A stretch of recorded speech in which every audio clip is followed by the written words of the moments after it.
In this video, I'm going to talk about the Earl module, which is a sound reactive generator, which is what the SRG stands for here, and it generates shapes which will morph and change in response to the incoming audio.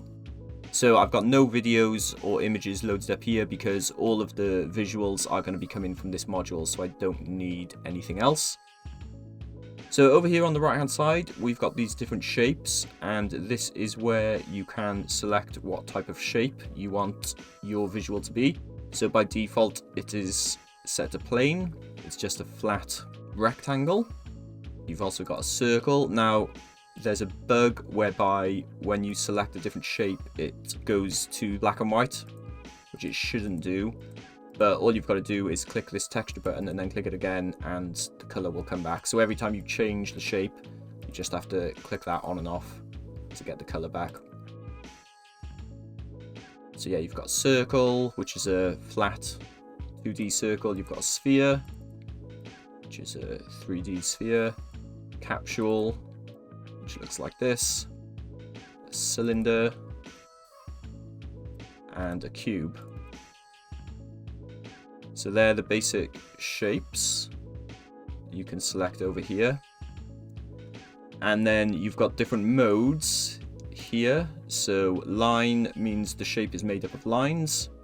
Mesh makes it a mesh. You've got points, which is sort of little circles. And then texture. And you can change the shape again using this density dial. So if I go to capsule, for example, you can see at the moment the density is turned right up, but if you bring the density down all the way, the shape actually changes to this kind of cone shape. So you can adjust the shapes further using the density dial. So the density dial also has this setting, which changes the orientation of the density. So if I adjust the density, this is kind of adjusting it horizontally from this perspective. You can see it's packing more lines in this way. And then if I press this, it's adjusting it vertically. So you can also change the shape that way. So instead of having a cylinder, I can have a triangle. But bear in mind, as soon as you click this button, it's going to go back. You can't adjust it both ways at the same time, if that makes sense. Okay, so that's the density, the mode, and the shape. Over here you've got an amp dial, and this is where we start to get some audio reactivity. So if I play some audio, I've muted it at the moment so you're not going to hear it, but it's playing and it's coming through. If I start to turn up this amp dial, you'll start to notice that the shape is moving. And the more I turn it up, the more intense this movement is going to be. So the more sensitive it becomes to the incoming audio.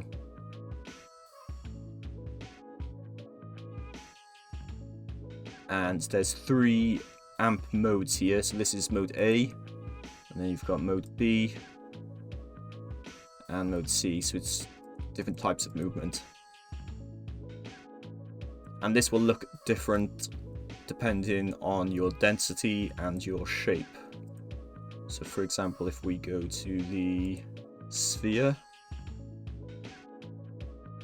you can see this B mode, you get this kind of effect. Whereas it looks quite different then when you choose a plane instead. So you can play about with different types of shapes, different densities, and different amp modes to see what you like. You've also got this button here which will smooth out the movement. So there we go, that's much smoother. If you want it to be more erratic and stuttery, you can keep it off, but if you turn it on, you get something a bit smoother. Over here we've got a position grid, so I can rotate the shape around in this grid, and these buttons here will make it automatically rotate.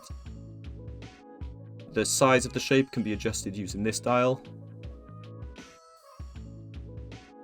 And this add layer option will add another layer of the shape on the outside of it. So X means there's nothing, so it's currently, I'll put it on texture, currently just this. If I select B, it adds another points layer on the outside, and A will add a lines layer. Now I have noticed before, if you hit stop and then hit play, yeah, it automatically put it sort of defaults to A, even though it should not have one selected. So every time you stop and hit play again, you just have to click that off. And if you hit this plus button, we've got a few more options. So here you can input a specific number on the grid. So if I know exactly where I want it to be, I can put in, for example, 50 here and 15 here. So they're just specific coordinates. And then the weight will adjust the weight of these lines. So the higher up it is, the fatter these lines are. The lower it is, the thinner they are. And a lot of these controls have sound reactivity, so obviously the amp is automatically sound reactive anyway. And then the density, you can apply sound reactivity to it. And the grid position, you also can. With the grid position, you get these other options. So down here, JP is currently selected, that stands for jump. So that means the shape is going to jump to the next position. LI means linear, so that's just going to animate between the positions instead of jumping between them like this.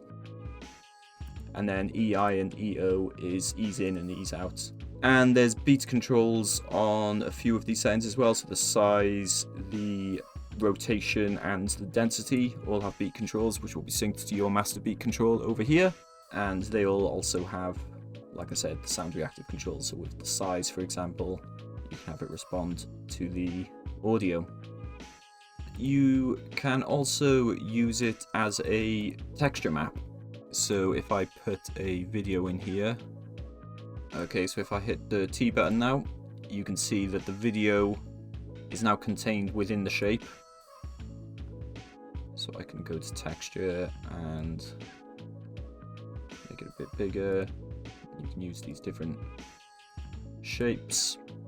So if I play some audio to see what it looks like with the sound reactivity as well.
And then we've got our usual transparency settings and blend modes here. Something else that you can experiment with is using multiple instances of Earl and then using a blend mode. So for example, I've got one here set to hard light. So the mesh is from that, but then the shape is from this one.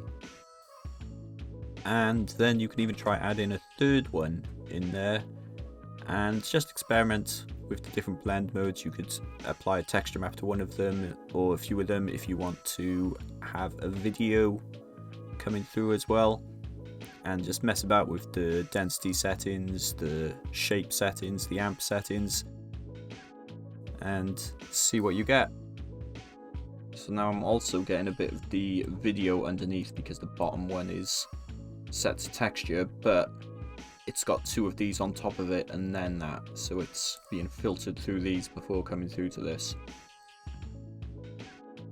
So let's see what this looks like with the audio.